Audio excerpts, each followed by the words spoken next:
A very good evening to everyone. Dear student, we'll discuss some important adjustment of final accounts today. Dear student, in the last class we had discussed four important adjustment like outstanding expenses, then free paid expenses, accrued income and income received in advance. पहले आम final accounts with adjustment चारोटी adjustment आम discussion कर सारीचे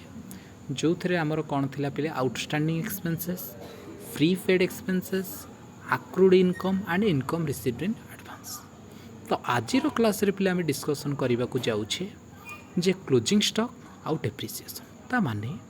जदि closing stock आउ depreciation adjustment रहिला final accounts adjustment रहिला that means जदि ये ट्रायल प्लान्स बाहर आपियर है ताहले आम कौन ट्रिटमेंट करवा एवं आडजस्टमेंट एंट्री कौन कौन आर हम ये विषय आम आज डिस्कसन करवा। ओके, सो पिले माने कहला बेले ध्यान दे शुण। तो प्रथम आम क्लोजिंग स्टॉक मीनिंग जानिबा जे क्लोजिंग स्टॉक एक्चुअली कौन से कहूँ the stock which remains unsold eight the end of accounting period is called closing stock. ता माने जो स्टॉकटा कौन होउची ना वर्ष शेष बिका हो पारु नाही बा बड़का रही जाउची ताकू आमे कहिबा क्लोजिंग स्टॉक हैला। It is a current asset for the business. Closing stock को आमे कौन कहे ना बिजनेस रो करेंट एसेट बोली कहे हैला। अच्छा, तो जदि पिले ये वर्ष शेष बिका हो पारुनी रही जाउची आमे कौन कहूँ एसेट बोली कहूँ। देख पिले आउ एसेट माने एटा सब बेले डेबिट हम किए कहूँ तमर मॉडर्न अप्रोच कहूँ when asset increases it is debited. So closing stock account debited to trading account. पिले ट्रेडिंग अकाउंट आम ये कहूँ जिते बड़े यहाँ ट्रायल प्लान्स बाहर रहा तो ये से कौन हो पिले ट्रेडिंग अकाउंट को यहाँ क्रेडिट करा से closing stock account debited to trading account आम कले। ट्रिटमेंट कौन करवा देख पिले शुण जिते बड़े ट्रिटमेंट करुच ना गोटे कथा मन भर रख कौन जदि यहाँ ट्रायल बैलेंस बाहर रहा ताहले यार दुईटा लखाएं ट्रिटमेंट हम दुईटा माने दुईटा जगार यहाँ पोस्टिंग कराब। जदि यहाँ ट्रायल बैलेंस भितर रहा ताहले यार ट्रिटमेंट गोटे ही हम। अच्छा, जदि ट्रायल बैलेंस भितर रहा ताहले कौन हम ना ये जहाँ से ही जगार यहाँ पोस्टिंग हम ताहले यहाँ गोटे कौन ना यहाँ गोटे आसेट को आसेट करेंट आसेट तो आसेट साइड बैलेंस शीट रे रेकर्ड होला। जदि यहाँ ट्रायल बैलेंस बाहर है प्रथम यहाँ ट्रेडिंग अकाउंट को क्रेडिट करा जिवो तापर आसेट साइड बैलेंस शीट रे शो करा जिवो। से शेयर मु पिले लिखिची if it appears outside the trial balance जदि यहाँ ट्रायल बैलेंस रो आउटसाइड रे अपियर होची आसुची ताले एटा कौन हम पिले it is credited to trading account. यहाँ ट्रेडिंग अकाउंट को क्रेडिट करा जिवो एवं कौन करा जिवो and shown in the asset side balance sheet कही जदि यहाँ ट्रायल बैलेंस बाहर आसिला ताहले यार दुईटा ट्रिटमेंट करा कौन ना प्रथम यहाँ ट्रेडिंग अकाउंट को क्रेडिट हम और तापर यहाँ asset side balance sheet show कर। जदि यहाँ ट्रायल बैलेंस भितर आसिला यहाँ केवल आसेट साइड बैलेंस शीट रे शो करा तो ये है पे क्लोजिंग स्टॉक। तमें क्लोजिंग स्टॉक मीनिंग कौन ना मीनिंग हूँ जो स्टॉकटा वर्ष शेष बिक्री करा जाई पारिला नाही अनसोल्ड रहीगला un means not UN un means not sold बिक्री हो पारा ना at the end of accounting period आपको आम कहूँ क्लोजिंग स्टॉक। आउ यही क्लोजिंग स्टॉक हूँ गोटे करेंट एसेट आडजस्टिंग एंट्री पे कौन है सब मन रख जिते एसेट बढ़ सब डेबिट हम when asset increases it is debited according to the modern approach और अमेरिकन प्रिंसिपल जोटा कि आम +2 फर्स्ट ईयर समस्ते अवगत अच्छी जो मैंने ना हो दयाकोरी मॉडर्न अप्रोच को टी देखनी। When asset increases, it is debited. When asset decreases, it is credited. When liability increases, it is credited. When liability decreases, it is debited. When capital increases, it is credited. When capital decreases, it is debited. When expenses increases, it is debited. When expenses decreases, it is credited. When income increases, it is credited. When income decreases, it is debited. When drawings increases, it is debited. And when drawings decreases, it is credited. Okay. सो दयाकोरी पे आपको ध्यान दे मन रख so that तुम्हें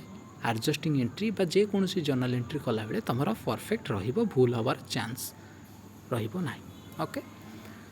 तापर हम देखिबा depreciation. ताल देख पे प्रथम आम जाना डेप्रिसिएसन मीनिंग कौन पे जेकोसी जिनस पढ़ला मीनिंग हूँ बहुत इंपोर्टाट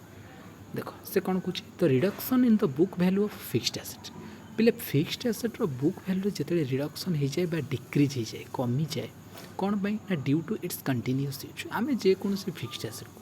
बारंबार व्यवहार करने द्वारा सेटा ता भैल्यू कमी जाए एवं वेयर एंड टियर पे वेयर एंड टियर मीन्स घसा घसी हो जाए कारण गोटे आसेट को नबाणिया कर घसा चलु कौटी घसी होगा गोटे रांपी होगा ये घसा घसी होगा देन पैसेज ऑफ टाइमटा पास कर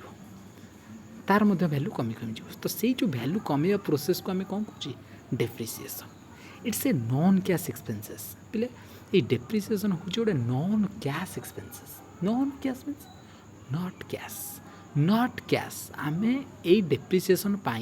कौन कैश पेमेंट करू ना we are not making payment any cash to the outsider आम बाहर लोक को कौन कैश पेमेंट करा फॉर एग्जांपल आम सैलरी देला बेले बाहर लोक पेमेंट करुच्ची we are making payment salary cash और चेक और what ever may be the form but we are making payment but जिते डेप्रिसिएसन होची आम कौन कहूँ भाई 10 टंका नहीं जाए मो 10 टंकार डेप्रिसिएसन कर दे ना आसेटा को तू व्यवहार कलु ता भैल्यू कमी कमी जाऊँगी so it's a non cash expenses यहाँ केबे भी कैश पेमेंट हुए ना यहाँ आपे आपे कमी कमी जाए देख पे एक्सपेंसेस माने it is debited nominal account so depreciation account debit है जेहेतु आसेट्र भैल्यू कमीगला when asset decreases it is credited जो आसेट कमी जाए कौन हम क्रेडिट हम कही तो टू फिक्स्ड एसेट तापर देख पे there is a rule in accounting गोटे रूल अच्छी all the nominal accounts should be transferred to profit and loss account at the end of accounting period प्रत्येक nominal account profit and loss account को transfer हम केतबेले ना at the end of accounting period तो से कौन है पे profit and loss account debit होगा जहाँ को ट्रांसफर हम सी डेबिट हो क्या profit and loss account debited to depreciation है तार ट्रिटमेंट कौन हम देख पे एंट्री है दुईटा एंट्री मान आसेट को यहाँ कमे दूसरी आउ profit and loss account debit होसे हम ट्रिटमेंट जदि यहाँ बाहर आसला दुईटा ट्रिटमेंट जदि भितर आसला गोटे ट्रिटमेंट बाहर आसला मीन्स ट्रायल बैलेंस बाहर आसे कौन दुईटा ट्रिटमेंट प्रथम profit and loss account show कर आसेट साइड बैलेंस शीट रू कौन कर पर्टिकुलर फिक्स्ड आसेट मन मेसिनरी उपर डेप्रिसिएशन है मैंने मेसिनरी डेप्रिसिएशन माइनस हो भैल्यू कमिला ना तमें माइनस हो so if it appears outside the trial balance it is deducted from particular fixed asset in the asset side balance sheet ताने asset side balance sheet particular fixed asset जो fixed asset value कमुची से ही fixed बा जो fixed asset उपर तुम depreciation charge करुच से ही fixed asset से रेट्रे depreciation minus कर है मन कर तुम मेसीन भैल्यू अच्छी 10,000 टका